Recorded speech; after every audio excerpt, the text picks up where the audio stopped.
레위기 강의 세 번째 시간입니다. 우리 지난주에는 우리 이제 소제에 대해서 배웠죠. 그래서 5대 제사, 여러분 다 외우고 계시죠? 5대 제사, 번소와 속소 이렇게 외우면 좋다 그랬습니다. 첫 번째가 뭐였습니까? 번제. 번제는 말 그대로, 그러니까 5가지 제사는요, 하나님 만나는 방법이에요. 그래서 첫째 시간에 말씀드렸지만 우리가 지금 은혜의 시대를 살아가고 더 이상 뭐 구약 제사장도 없고 그 다음에 뭐 제단도 없고 동물 제사를 드리는 일도 없는데 레위기가 왜 중요하냐? 여기에 깊은 영적인 광맥이 있기 때문에 그렇다 그랬습니다. 특별히 이 5가지 제사를 통해서 하나님이 나를 얼마나 사랑하시는지, 그 다음에 우리가 어떻게 하나님을 만날 수 있는지, 여러분 하나님 만나는 은혜와 축복이 있으시기를 바랍니다. 그래서 누가 얘기해주는 하나님 말고요, 내가 만난 하나님, 내가 고백한 하나님, 그 은혜가 있어야 되거든요. 그래서 하나님 만나면 그 인생이 그냥 그렇게 지나갈 수가 없죠. 변화될 수밖에 없다는 것입니다. 그래서 5대 제사, 번제가 첫 번째였는데, 번제의 특징은 뭐라고 그랬습니까? 다 태워드리는 거예요. 그러니까 하나님께 다 태워드리는 거. 그러니까 오직 이제 가죽만 제사장의 몫으로 그렇게 분리가 되고요. 번제는 다 태워드리는 것이다. 그래서 첫 번째 제사가 번제인데, 나의 모든 것이 하나님의 것임을 고백하는 것. 그것이 바로 뭐예요? 번제예요. 번제. 그래서 나의 모든 것은 하나님의 것입니다. 나의 생명도, 나의 시간도, 나의 물질도 하나님의 것임을 고백하는 것. 그것이 번제. 이게 첫 번째 자세고요. 두 번째는 뭐죠? 소제. 소제의 특징은 뭐라고 했습니까? 5가지 제사 중에서 유일하게 피 흘림이 없는 제사. 왜요? 소제는 뭐로 드리는 겁니까? 곡식가루.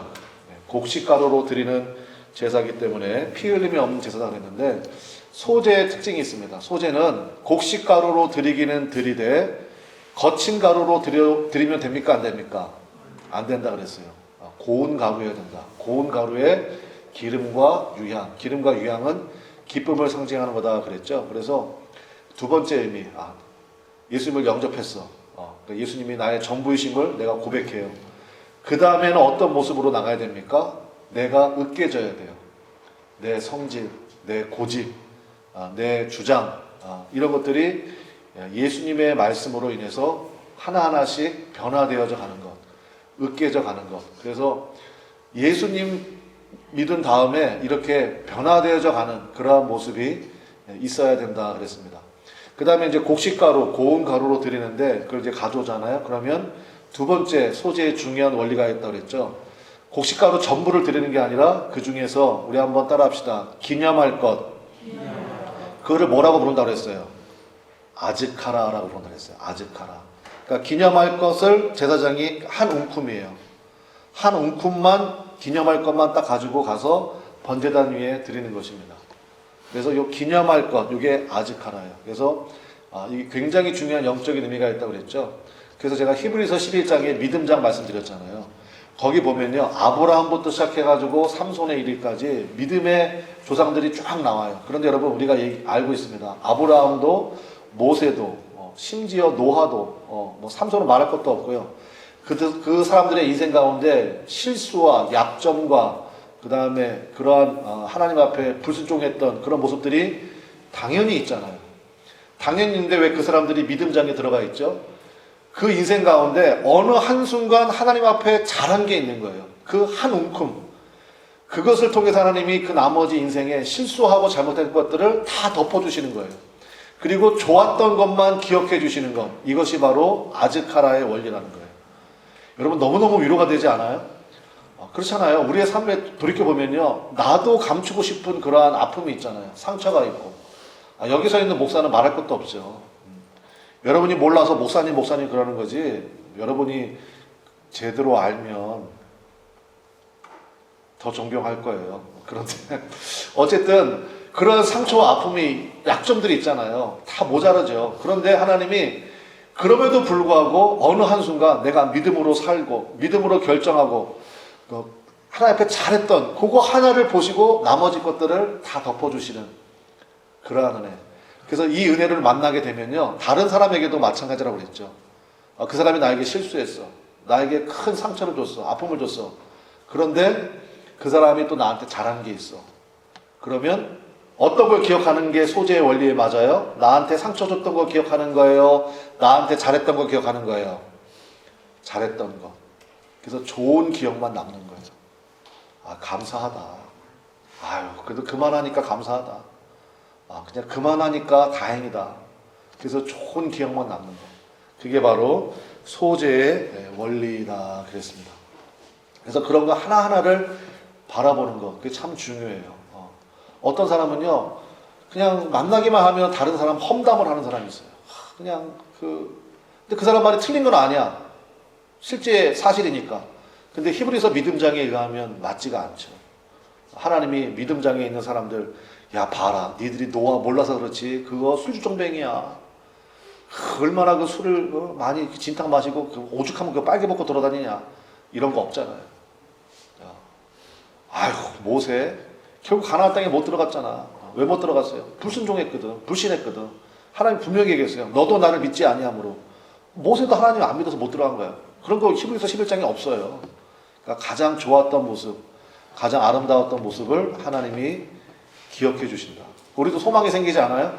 그러니까 여러분 삶에도 하나님이 여러분의 가장 아름다웠던, 하나님 앞에 헌신했던 그 모습들, 야, 코로나에도 불구하고 그냥 한 번도 안 빠지고 주님 앞에 나와서 그렇게 성실하게 예배를 드리더라. 그 하나님이 여러분 기억하고 반드시 복을 주실 줄로 믿습니다. 이 두 가지 배웠고요. 오늘은 무슨 제입니까? 세 번째 제사가 되는 화목제입니다. 화목제의 가장 큰 특징은 뭐냐면 나눔과 친교예요. 그래서 화목제는요, 유일하게 5가지 제사 중에서 유일하게 예배 드리는 사람, 그러니까 예배자의 몫이 있습니다. 유일하게. 그게 화목제의 가장 중요한 특징이에요. 다른 제사는 없어요. 다른 제사는요, 예배자가 하나님 앞에 뭐 동물 제사를 드리든 아니면 곡식가루를 드리든 다 드리고 예배자의 몫은 없거든요. 그런데 유일하게 화목제만큼은 예배 드리는 사람의 몫이 있어요. 그래서 오늘 그걸 한번 살펴보겠는데, 당연히 하나님의 몫이 있고요. 그 다음에 제사장의 몫이 있고요. 그 다음에 예배 드리는 예배자의 몫이 있다는 것입니다. 오늘 말씀을 통해서 우리 함께 이 화목제의 모습을 살펴보도록 하겠습니다. 첫 번째는 방금 말씀드린 것처럼 누구의 몫이 있다고 그랬습니까? 하나님의 몫이 있다. 그러니까 그것은 무슨 얘기냐? 하나님과 화해한다는 거예요. 그래서 첫 번째는 화목제는 누구와의 화해입니까? 하나님과의 화해입니다. 하나님의 몫을 드림으로써 하나님과의 화해인데, 우리가 다 읽어봤거든요. 3절 4절에 하나님의 몫이 나오는데 거기 보면 뭐라고 나왔냐면요, 내장 부위의 기름과 콩팥, 두 콩팥을 드린다, 이렇게 되어 있습니다. 우리는 유목민들이 아니에요. 우리가 뭐 소나 양이나 염소를 키워본 적이 없어. 근데 히브리인들은 아브라함 때부터 유목민이에요.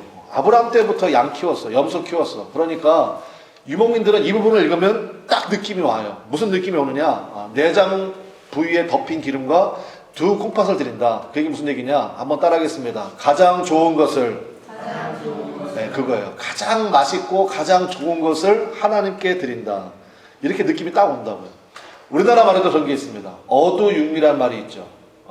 생선에는 뭐가 맛있고, 어두육미라고 그랬으니까 생선에는 뭐가 맛있고, 머리가 맛있고, 고기는 어디가 맛있고, 꼬리가 맛있고. 그러니까 처음 들어보세요? 그래서 여러분, 참치 볼살 같은 거, 그거 여러분 먹어봤어요? 저도 못 먹어봤어요. 근데 텔레비에서 봤어. 굉장히 귀하대요. 굉장히 맛있고 굉장히 비싸대. 그래서 여러분, 생선 볼살이 얼마나 되겠어요? 근데 그렇게 맛있잖아요. 생선 볼살. 참치 볼살은 말할 것도 없겠지. 그러니까 뭐 어두육미란 말이 있고, 그 다음에 고기에 있어서 이 꼬리 부분인데, 9절 보세요. 9절에 나와요. 9절에 보면 구절 한번 봅시다. 9절. 그는 그 화목제의 제물 중에서 여호와께 화제는 불로 태워드린다, 그 뜻이잖아요. 여호와께 화제를 드릴지니 그 기름 곧 어디에서입니까? 미가 뭐겠어요? 꼬리 밑자잖아요. 그러니까 그 동물의 척추 끝에 있는 미골에서 뺀 기름진 뭡니까? 꼬리죠. 꼬리와 내장에 덮인 기름과 내장에 붙은 모든 기름과. 그래서 가장 좋은 것, 이것은 누구의 몫이다? 하나님의 몫이다. 하나님께 드린다는 것입니다. 그래서 하나님의 몫으로. 그 다음에 콩팥 얘기가 나오는데, 이 콩팥은 뭐냐면요, 우리가 이렇게 이해하시면 돼요. 성경을 읽을 때 1차 독자들, 그러니까 레위기 이 말씀을 제일 처음에 들었던 사람들은 콩팥을 어떻게 생각했는가 이렇게 보시면 돼요. 그 당시에 무슨 뭐 해부학 기술이 발전한 것도 아니고, 지금의 콩팥은 물론 이제 해석한다 그러면 정제의 기능이 있잖아요. 간과 콩팥은 우리 몸에 독소들을 빼주는 해독 작용을 하잖아요. 그래서 콩팥이 고장나면 사람이 뭐 한갈기가 올라오고, 그래서 콩팥이 두 개가 있는데 둘 다 고장나면 뭐 신장 투석하고, 그게 콩팥 때문이거든요. 그래서 콩팥에서 잘 이렇게 걸러내서 나머지 것들은 이제 방광을 통해서 내보내고 하는 게 콩팥이잖아요. 근데 그런 의미보다는 예레미야서 17장 10절에 보면 콩팥이 똑같은 단어가 어떻게 쓰였는지 제가 한번 읽어드릴게요. 나 여호와는 심장을 살피며 폐부를 시험하고, 여기서 말하는 폐부가 여기 레위기에 나오는 콩팥과 똑같은 단어예요. 그러니까 나 여호와는 심장을 살피며, 레위기 버전으로 읽으면 콩팥을 시험하고 각각 그의 행위와 그의 행실대로 보응하나니. 즉 무슨 얘기입니까? 콩팥은 뭐냐면 우리 심령에 있는 가장 깊숙한 감정의 처소를 얘기하는 것입니다. 나의 가장 중심. 그거를 이스라엘 사람들은 뭐라고 불렀다고요? 콩팥이라고 불렀다고. 콩팥. 이해되시겠죠? 그래서 가장 좋은 것, 하나님의 목, 그 다음에 나의 삶에 있어서 가장 은밀한 것, 가장 중심되는 것, 가장 깊은 감정의 처소, 나 여호와는 폐부를 시험하며 콩팥을 시험하며, 그런 뜻이라고요. 그래서 이것을 하나님의 몫으로 드린다라는 것입니다. 그래서 여러분, 화목제에 있어서 하나님의 목, 가장 좋은 것을 하나님께 드린다. 이것을 알고 있는 사람은요, 마찬가지예요. 하나님께서 우리를 위해서 가장 좋은 분을 내어주셨어요. 그분이 누구예요? 예수님이잖아요. 그러니까 화목제의 은혜를 아는 사람들은요, 야, 하나님께서 나를 살리기 위해서 하나님 보시기에 가장 소중한 것, 가장 귀한 분, 예수님을 십자가에 내어주셨구나. 그래서 십자가를 묵상하는 깊이가 달라지죠. 화목제의 은혜를 알게 되면. 그래서 이 하나님의 몫에서 우리가 알 수 있는 것은 뭐냐? 관계에 초점을 맞추라는 것입니다. 그래서 화목제는 말씀드리겠지만 이제 하나님의 몫이 있고 그 다음에 이웃의 몫이 있고 이렇거든요. 그래서 결국은 뭐냐? 관계에 초점을 맞추라는 거예요. 그게 무슨 얘기냐면요, 사람들은 자꾸 위치에 관심을 갖습니다. 하나님 나를 저 위치에 세워주세요. 하나님 나 요것만 해결해 주세요. 뭐 이런 식으로. 그런데 그게 아니고요, 관계에 초점을 맞추는 거예요. 관계에. 그러면 자연스럽게 위치는 쫓아오게 되어 있습니다. 관계에 초점 맞추는 거예요. 이거를 제일 잘했던 사람이 누구냐? 요셉이에요. 요셉은 위치에 관심이 없어요. 오직 하나님과의 관계에 방점을 찍는 사람이에요. 여러분 아시죠? 요셉 굉장히 힘들어졌습니다. 위치는 점점 힘들어져요. 거의 막내로 태어났다가 형님들한테 미움받아가지고 애굽의 노예로 팔리고, 또 노예로 팔렸다가 거기서 또 누명 쓰고 감옥으로 가고, 점점 위치는 안 좋아져요. 그런데 창세기에 나오는 요셉 이야기에서 요셉이 가장 많이 나오고 가장 요셉을 설명하는 단어가 무엇이냐? 우리 한번 따라하겠습니다. 여호와께서 요셉과 함께 하심으로. 그거밖에 안 나와요. 여호와께서 요셉과 함께 하심으로. 그러니까 뭐예요? 요셉에게 있어서 가장 중요한 건요, 관계예요. 관계. 하나님과의 관계. 하나님과의 관계에 관심을 두니까 그게 표시가 나올 거 아니에요. 그렇잖아요. 표시가 나온다고. 그게 무슨 얘기냐면은 보디발의 집에 노예로 팔려갔는데, 여러분 보디발은 그 당시 애굽의 서열 순위로 세 번째예요. 그러면 노예가 얼마나 많겠어요, 머슴이. 그렇잖아요.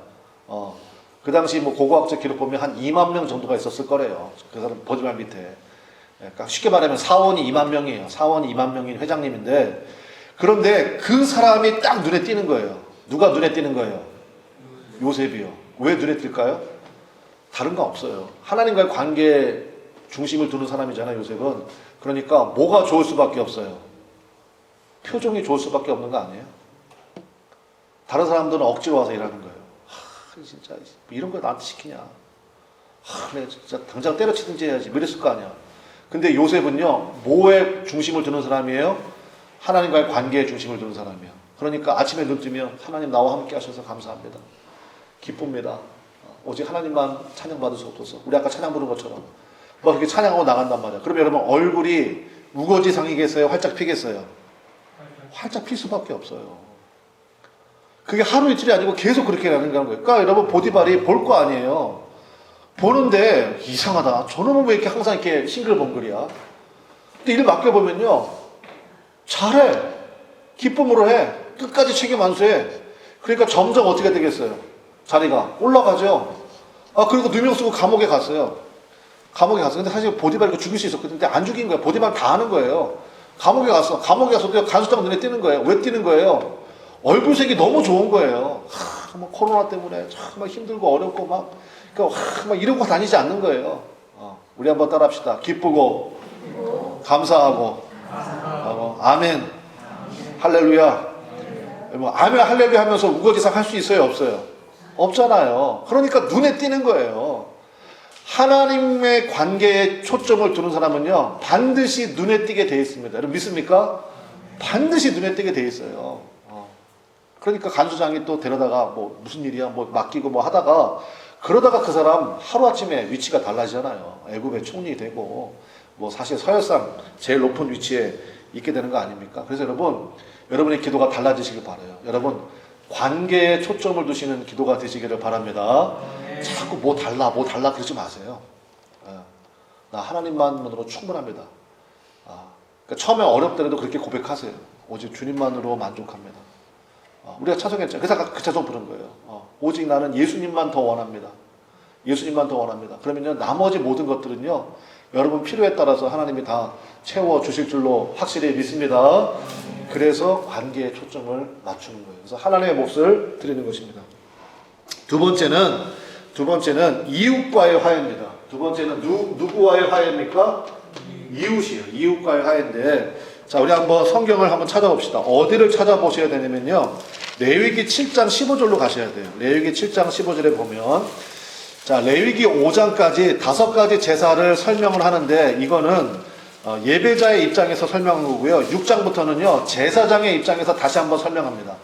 그러니까 제사를 집례하는 제사장 입장에서 이 5가지 제사를 어떻게 다뤄야 될지, 그 다음에 무엇을 소중히 해야 될지를 다시 한번 얘기하시는데 7장 15절 보세요.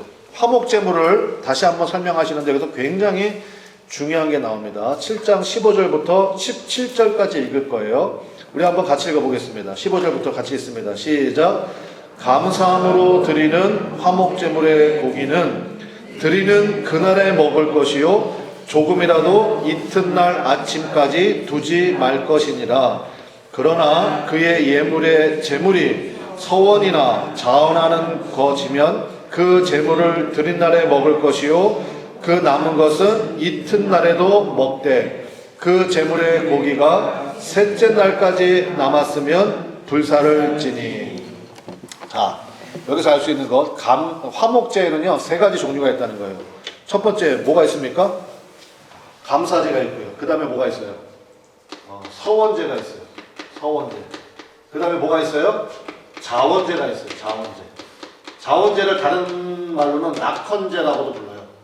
그러니까 한번 따라하겠습니다. 감사제, 서원제, 자원제. 이 3가지는 전부 다 어디에 속하는 거예요? 화목제에 속하는 거예요. 이해되셨죠? 그러니까 화목제의 범주 속에 감사제도 있고 서원제도 있고 자원제도 있는 거예요. 자원제를 다른 말로 뭐라고 부른다고요? 낙헌제라고 부른다고요. 그럼 보세요. 감사제는요 특징이 뭐겠습니까? 하나님이 이미 나에게 주신 거, 그러니까 과거와 관련이 있어요. 이미 나에게 주신 거, 그것을 감사하는 거야.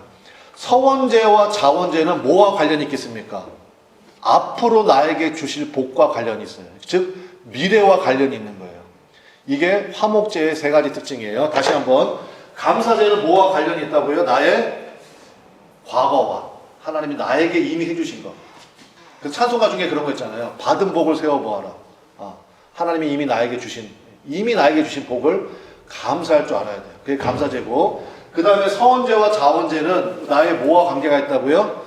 미래, 앞으로 나에게 주실 복과 관련이 있는데, 여기에서 하나님께서 이렇게 설명해 주신 다음에 그 다음이 참 중요한데, 하나님이 받으실 이 화목제가 되려면, 즉 감사제, 서원제, 자원제가 되려면 조건이 있다는 거예요. 감사제는 반드시 그날 다 먹어야 돼. 그날. 그리고 서원제와 자원제는요 조금 유예를 두셨어. 그래도 최장 며칠까지만 가능합니까? 그렇죠. 3일이죠. 그러니까 그 다음 날까지만 가능해요. 그러니까 내가 오늘 하나님 앞에 감사제를 드리러 왔어. 그리고 하나님 앞에 감사제 드리고 그 고기는 그날 다 먹어야 돼요. 내가 하나님 앞에 서원제 드리러 왔어. 그러면 그 고기는 오늘 하고 내일까지는 가능해요. 3일째까지 남겨두면 돼요, 안 돼요? 안 돼요. 어떻게 되느냐? 오히려 화가 된다고 돼 있어요. 밑에 보면. 백성 중에서 차라리 드리지 말아라 이 뜻이에요. 왜냐하면 여러분 지금 제가 이제 옛날 얘기 할게요. 라떼는 말이야 얘기할까? 라떼는 말이야. 여러분 여기 이제 저보다 연세가 많으신 분들도 아시고 제 세대는 아실 텐데 여러분 우리가 소고기 먹은 지가 얼마나 됐어요? 솔직히 얘기해봐. 여러분 소고기 먹어야 안 먹? 옛날엔 먹었어요, 못 먹었어요? 말도 안 되지. 누가 소고기를 먹어요? 지금도 그렇잖아. 지금도 여러분 수입산 먹지. 여러분 한우 드세요? 한우 드시는구나. 여러분은 저는 수입산 먹어. 호주산, 뉴질랜드산 대부분 그렇잖아요. 대부분. 그러니까 여러분 하물며 이 시대는요 고기 먹는 게 쉽겠어요, 어렵겠어요? 말이 안 되네. 쉽겠어요, 어렵겠어요? 너무너무 힘든 일이에요. 누가 고기를 먹어요? 그런데 하나님께서 제가 화목제라고 말씀드렸잖아요. 그래서 보세요. 번제, 제일 첫 번째 나오는 번제. 그 다음에 다음 주에 배울 속죄제. 이거는 굉장히 중요한 제사거든요. 뭐 안 중요한 제사는 없겠지만 번제나 속죄제 같은 경우는요. 가난한 사람들 있잖아. 가난한 사람들은요. 비둘기 한 마리 그것도 없어. 그러면 곡식 가루로도 번제나 속죄제를 드릴 수 있게 하셨어요. 근데 화목제는 안 돼요. 우리 한번 따라하겠습니다. 소, 양, 염소 세 가지 외에는 안 돼. 화목제는. 왜 안 될까요? 비둘기 안 돼. 왜 안 될까요? 그거를 누구랑 나눠 먹어요? 여러분 통닭 한 마리 누구랑 나눠 먹어요? 그죠? 기껏해야 자기 식구들이지. 세네 명 먹으면 뭐 저희는 5식구인데요. 최소한 2마리는 있어야 되더라고. 최소한 2마리는 있어야지. 뭐 그냥 살점이라도 조금 먹지. 그러니까 한 3마리 정도 있어야 넉넉하게 먹고. 그러니까 화목제에서 비둘기는 된다 안 된다? 안 돼요. 그러니까 소나 양이나 염소를 해야 되는데 보세요. 그 당시에는 고기를 먹는 것이 굉장히 드문 일이었습니다. 그렇죠? 더군다나 뭐 소고기를 먹는다. 이거는 상상도 못할 일인데 그럼 보세요. 가난한 사람들 입장에서 가장 기다리는 제사는 무슨 제사일까요? 화목제. 그것도에 가서 저 좀 주세요. 이게 아니고요. 당당하게 요구할 수 있어요. 왜냐하면 하나님의 법이, 그러니까 하나님의 법이요. 정말로 오묘하고 절묘한 거예요. 내가 하나님 앞에 화목제를 드리러 왔어. 소 한 마리. 여러분, 소 한 마리가 대략 계산하기 좋게 500근이라고 합시다. 500근. 300kg 황소 한 마리. 여러분, 한 근이 몇 g이에요? 600g이잖아요. 여러분이 소고기 한 근 혼자서 먹을 수 있어요? 없어요? 여러분이 강호동이야? 여러분이 혼자 어떻게 먹어? 저도 못 먹어요. 저도 한번 해봤어. 한 근을 사다가 해봤는데 저는 한 400g 정도 먹으면 딱 좋더라고. 400g. 그러니까 한 근 먹는다는 거는 보통 일이 아니거든요. 근데 보세요. 내가 하나님 앞에 소를 가지고 와서 하나님 앞에 화목제로 드렸어. 뭐 내장에 붙은 기름과 콩팥을 하나님 목숨이니까 하나님께 불태워 드리고, 그 다음에 제사장은 제사장은 다리야. 다리, 뒷다리하고 가슴 쪽. 이쪽은 제사장께 드리고, 나머지 고기. 그러니까 예를 들어서 500근이 남았어. 이거를요, 감사제면 오늘 다 먹어야 돼. 오늘 다 안 먹고 내일까지 남겨두면 이것이 나에게 뭐가 된다고요? 도리어 화가 되고 백성 중에서 끊쳐질지라 그랬어. 그러면 그 사람을 위해서 가난한 사람들이 가서 그 고기를 어떻게 해야 됩니까? 먹어줘야 돼요. 먹어줘야 돼. 가난한 사람이 나 고기 한 점만 주세요 이게 아니라 당당하게 가서 먹어줘야 돼. 내가 당신의 축복을 위해서 내가 당신의 고기를 먹어드립니다. 이런 마음으로 가서 먹어주는 거야. 그러면 그 사람도 화목제를 드린 사람은 또 기쁨으로 그거를 함께 나누는 거예요. 그러니까 500근이다 그러면 대략 한 700명, 800명이요. 그날 완전히 고기 파티 하는 거예요. 그게 화목제예요. 그러니까 이웃과 나누는 제사. 이것이 화목제의 가장 중요한 특징이라는 것입니다. 하나님의 섭리가 기가 막히죠. 양이나 염소도 마찬가지. 그러면 뭐 그 말을 완전히 파티하는 거예요. 파티. 그래서 당당하게 가난한 사람들이 마음껏 고기를 먹을 수 있는 그러한 제사가 화목제란 말입니다. 그러면 이걸 한번 적용해 봅시다. 우리 하나님 앞에 지금 예배 드린단 말이에요. 예배 드리는 게 제사잖아요. 구약시대 얘기하면 예배 드렸어요. 하나님 앞에서 화목제 드렸단 말이에요. 여러분들이. 이 예배 속에 다 포함되는 거니까. 예배 드리고 여러분 집에 돌아가셔서 예를 들어서 뭐 청소가 안 돼 있다든지 뭐 설거지도 안 돼 있고 막 그래. 예, 그냥 집에 그냥 다들 그냥 집에 있던 사람 다 누워 있고 그냥 그런 건 누워 있다고 그러지 않아. 자빠져 있다고 그래. 막 뒹굴뒹굴하고 막 그냥 다 그렇게 돼 있어. 예배 드리고 와가지고 그 사람 당신 말이야, 뭐 하는 거야 그동안? 그래서 막 짜증을 막 부렸단 말이야. 화목제예요, 화목제가 아니에요. 왜 말을 못해요? 화목제예요, 화목제 아니에요. 화목제 아니란 말이에요. 내가 하나님 앞에 화목제를 드렸잖아. 그러면 화목제에 참여하지 못하는 그 사람들과 함께 기쁨을 나누는 거예요. 예배 드리고 온 사람은 예배의 기쁨과 감격을 예배 드리지 못한 사람들과 함께 나눌 수 있어야 돼요. 그래야 그 사람들이 불신자라고 하면 더더군다나 그렇죠. 아, 그렇구나. 정말 감사하다. 정말 고맙다. 주일날 오전에 제가 이제 여기 아침에 일찍 오전에 와가지고 기도하고 예배 준비하고 그러는데 웬 화물차 한 대가 길을 주차장을 완전히 차지하고 있더라고요. 근데 이제 저는 우리 교인들 와서 차 대셔야 되니까. 근데 화물차야. 근데 분명히 내가 아침에 제가 여기 8시에 왔거든요. 8시에도 없었어. 근데 한 8시 반쯤인가 그때 된 것 같아요. 나가다 보니까 화물차가 딱 돼 있더라고요. 근데 차를 예쁘게 대셨으면 제가 얘기 안 할 텐데 차를 좀 이렇게 좀 막 대놓으셨다고. 좀 빼겠지 기다렸는데 안 빼요. 전화를 드렸어요. 문자를 보내도 답이 없고 전화를 드렸어요. 아닌 게 아니라 아마 제 생각에는 그래요. 밤새 일한 것 같아. 일하고 와서 정신없이 자는 것 같아. 목소리가 자다가 받은 전화더라고. 그래서 제가 여기 교회 주차장입니다. 차 대시면 안 돼요. 차 빼세요. 이렇게 했을까요? 여러분의 목사님이 그랬을까 안 그랬을까? 정말 죄송하다고.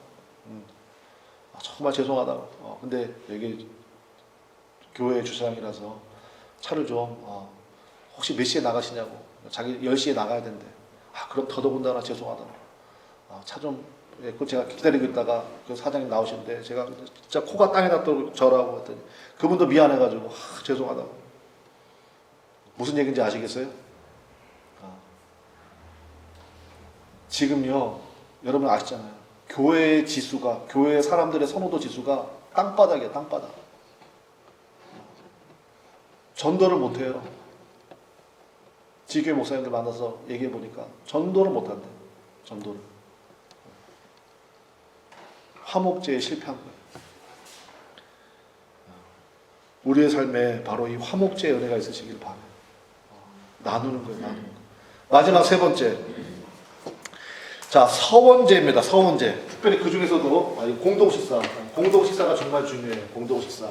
나누는 거예요. 그 다음에 마지막 세 번째가 우리 한번 따라해 보겠습니다. 서원제의 유익을 잘 활용하자. 시작. 네, 서원제의 유익을 여러분 잘 활용하시면 좋겠어요. 서원제의 유익이 뭐냐면 여러분 구약성경에 보면 입다라는 사사가 있습니다. 입다라는 사사. 근데 입다라는 사사는요 첩의 소생이야. 그러니까 본처 자식들한테 굉장히 따돌림 당했어요. 인생이 참 안 됐어. 그래서 쫓겨났어요. 쫓겨나서 뒷골목에서 있다가 뒷골목의 대장이 됐어요. 이스라엘이 위기에 처했네. 이 위기에 마땅히 맡길 사람이 없는 거예요. 그래서 이스라엘의 장로들이 그 뒷골목에 대장된, 그래도 밑에 좀 사람들 거느리고 있으니까 입다를 찾아서 사정합니다. 우리의 지도자가 되어달라고. 나 쫓아낼 때는 언제고 이제 아쉽다고 나를 지도자로 요청하느냐. 내가 너희들 건져주면 어떻게 할 거냐. 우리의 지도자가 되실 거라고. 그래서 입다가 수락을 해요. 그래서 입다가 전쟁에 나갑니다. 미디안과의 큰 전쟁에 나가는데 얼마나 떨리겠어요. 입다 입장에서는 자신의 생명뿐만 아니라 자기 가족과 자기 모두의 명운이 걸린 문제예요. 그래서 하나님 앞에 뭘 했다? 서원을 합니다. 근데 서원이 문제가 있어요. 뭐라고 서원을 했냐면 이렇게 서원했어요. 하나님, 지금 제가 전쟁에 나가는데 이 전쟁에서 이기게 하시면 전쟁에서 이기고 돌아올 때 가장 먼저 나를 맞이하는 그 사람을 하나님 앞에 번제로 드리겠나이다. 이렇게 서원해버린 거예요. 전쟁에서 이겼어. 이기자마자 입다는 걱정이 태산인 거예요. 가장 먼저 나오는 사람을 하나님 앞에 번제로 드리기로 입다가 뭐 했습니까? 서원했잖아요. 왜 가슴이 떨렸냐면요. 입다에게는 외동딸이 하나 있어요. 하나밖에 없는 딸이. 얼마나 애지중지했겠어요. 아니나 다를까? 입다가 딱 성에 들어오는데 제일 먼저 춤추면서 소고 치면서 제일 앞에 나온 사람이 누구겠어요? 당연히 외동딸이지. 그때부터 입다는 통곡을 합니다. 그리고 그 얘기를 다 얘기해요. 딸도 하나님 앞에 서운했으니까 어쩔 수 없다. 시집도 안 갔거든요. 그래서 딸이 나에게 애국할 수 있는 기간을 달라 아빠한테 요청을 하고, 그래서 입다가 그 딸을 하나님 앞에 번제로 드려요. 그 하나님의 기쁨을 받으시겠습니까? 그럴 리가 없죠. 그러니까 하나님 앞에 잘못된 소원을 드렸다는 것입니다. 그래서 여러분, 그러니까 이 입다가요, 정말 우리 교회 와가지고 이 설교 한 번만 들었으면 안 그랬어요. 여러분, 이게 화목제에 포함되어 있잖아요. 화목제는 특징이 뭐라고 그랬습니까? 기쁨이에요. 이웃과 나누는 거야. 그러면 여러분, 그거 자기 딸을 그 번제로 드려가지고 그럼 나눌 수도 없고 어떻게 합니까? 어떻게 했어야 됐어요? 하나님 앞에 서원을 드릴 때, 하나님 전쟁에서 이기게 하시면 황소 100마리를 드리겠나이다. 그러면 백성들도 아멘 했을 거 아니에요. 그죠? 그리고 전쟁에서 기쁘면 그 다음부터 황소 100마리 끌고 와가지고 그죠? 파티 열었으면 더 큰 기쁨이 됐을 텐데. 그래서 여러분, 하나님 앞에 잘못된 감당할 수 없는 서원을 드리는 게 문제란 말이에요. 그건 하나님이 기뻐하시는 화목제가 아닙니다. 하나님이 기뻐하는, 그래서 큰 기쁨이 배가가 될 수 있는 그러한 서원제. 근데 보세요, 또 어떤 분 이렇게 얘기하는 분이 있어요. 목사님, 성경에 서원하지 말라고 그랬는데요. 그게 아니에요, 그 뜻이. 예. 평생에 서원 한번 못 해보고 인생을 마무리하는 것도 저는 문제라고 생각합니다. 이 서원제의 유익이 있습니다. 특별히 여러분, 내 안에 있는 잘못된 습관이나 버릇을 끊는 데는요, 서원제만한 것이 없어요. 제가 어떤 책에서 간증을 한번 봤는데, 이분이 나중에 예수를 믿었어. 뭐 술, 담배 하고 다 했는데 나중에 은혜 받고 예수 믿고 세례 받고 집사님은 됐습니다. 그래서 술, 담배도 끊었어요. 근데 한 가지 안 고쳐지는 게 있대요. 뭐냐면 이분이 막 공사판에서 일하시고 막 하는 분이에요. 했고, 자기도 모르게 그냥 쌍욕이 입에 밴 거예요. 쌍욕이. 그냥 입만 열면 자기도 모르게 그냥 이렇게 버릇이 된 거야. 그래서 그걸 그때마다 얼마나 민망한지. 예. 그거 자기도 모르게 튀어나오니까. 그래서 하나님 앞에, 하나님 내가 끊어지기 원합니다. 근데 잘 안 되는 거예요. 그래서 이분이요, 하나님 앞에 서원제를 드린 거예요. 자기는 서원제도 모르고 한 거야. 하나님, 제가 제 입에서 쌍욕이 나올 때마다 하나님 앞에 5만 원씩 헌금을 드리겠습니다. 이렇게 서원을 한 거예요. 그러면 한번 여러분 맞춰보세요. 그렇게 하나님 앞에, 그러니까 내가 쌍욕을 할 때마다 하나님 앞에 5만 원 드리는 거야. 내가 욕을 3번 했어. 그럼 하나님 앞에 얼마 드려야 돼요? 그럼 이 사람의 헌금 액수가 갈수록 늘어났을까요? 갈수록 줄어들었을까요? 맞춰보세요. 늘어났다, 줄어들었다? 줄어들었다.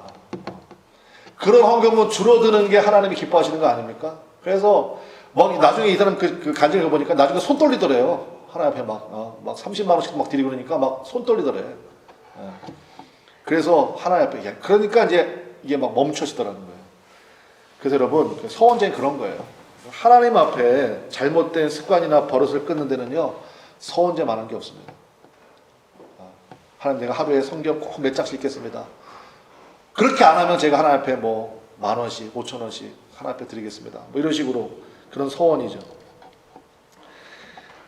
창세기 28장에 보면요, 서원을 제일 잘하는 사람이 나옵니다. 그게 누구냐? 야곱이에요. 형님에 의해서 도망가다가 들판에서 하나님 만났잖아요. 그리고 서원합니다. 뭐라고 서원해요? 하나님, 내가 지금 도망자의 신세로 도망가는데 하나님 나를 무사히 다시 고향에 돌아오게 하시면 하나님이 나의 하나님이 되실 것이고, 제가 이곳에 하나님의 성전을 짓고 제 평생에 11조의 삶을 살겠습니다. 하나님이 야곱을 그렇게 인도해 주셨거든요. 그래서 야곱이요, 평생에 하나님의 제단을 쌓고요, 그다음에 평생에 하나님의 11조의 삶을 살게 되었다고요. 그래서 여러분, 입다처럼 그렇게 오버해서 하는 게 아니고, 한번 여러분 서원제의 유익을 활용해 보시기를 간절히 좀 부탁도 드리고, 제가 정말 여러분 축복하고 싶어요. 그래서 여러분, 하나님 앞에 무엇을 서원할까를 생각하는 순간부터 여러분이 성령님의 음성을 들을 수 있습니다. 내가 하나님 앞에 무엇을 서원할까? 그때부터 여러분 하나님의 음성을 들을 수가 있어요. 말씀의 결론 맺겠습니다. 화목제의 가장 중요한 특징이 뭐라고 그랬습니까? 하나님의 몫이 있고, 예배자의 몫이 있고, 제사장의 몫이 있고, 그 다음에 이웃과의 나눔이 있어야 된다 그랬어요. 여기서 알 수 있는 가장 중요한 원리는 뭡니까? 우리 한번 따라하겠습니다. 희생이 있어야 화목이 이루어진다. 누군가는 교회를 위해서 눈물을 흘리고, 누군가는 희생을 하고, 누군가는 감당을 해야 거기에 하나님의 평안이 임하는, 다들 입 벌리고 있으면 그게 됩니까? 가족이 평안하려면 어떻게 해야 됩니까? 누군가의 희생이 있어야 돼요. 우리나라 속담에 있잖아요. 손바닥이 마주쳐야 소리 난다고. 시끄러운 교회, 시끄러운 집안은요, 둘 다 손바닥 열심히 치는 거예요. 너만 성질 있냐? 내가 언제까지 너를 참아야 되냐? 이러면서 막 손바닥 치니까 시끄러운 거 아닙니까? 교회가 왜 조용해야 됩니까? 가정이 왜 조용해야 됩니까? 거기에 화목제를 드리는 사람이 있기 때문이에요. 희생을 드리는 사람이 있기 때문입니다. 여러분 축복합니다. 우리 교회는, 여러분의 가정은 화목제가 넘치시기를 주님의 이름으로 간절히 축원합니다. 그 한 사람만 들어가면요, 소금이 맛을 내고 빛이 빛을 내는 것처럼 하나님의 역사가 나타난다는 거예요. 최고의 화목제로 두말할 필요 없습니다. 바로 예수님의 십자가예요. 예수님이 우리의 화목제물이 되었잖아요. 그래서 하나님과 이웃과 예수님과 화해할 수 있도록 길을 열어놓으신 거예요. 제가 화면에 말씀 하나 준비해놨습니다. 말씀 읽고 마치겠습니다. 히브리서 13장 16절입니다. 같이 읽겠습니다. 시작. 오직 선을 행함과 서로 나누어 주기를 잊지 말라. 하나님은 이 같은 제사를 기뻐하시느니라. 아멘. 선을 행하고 서로 나누어 주기를 잊지 말라는 거예요. 한 여자가 있었어요. 몸을 파는 직업을 가지고 있습니다. 창렬한 말. 예수님을 만났습니다. 예수님의 복음을 들었어요. 그리고 예수님이 나의 전부 되심을 고백합니다.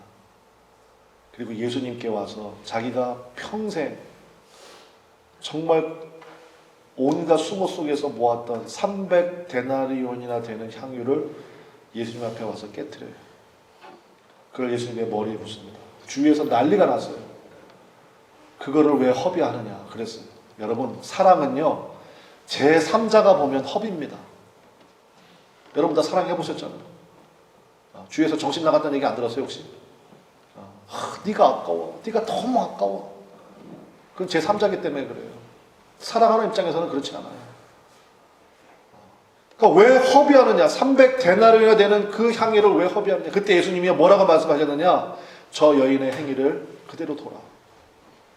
저 여인은 향유를 깨므로 말미암아 나의 장례를 준비했다. 예수님이 십자가 지시기 얼마 전이에요. 마지막 순간이에요.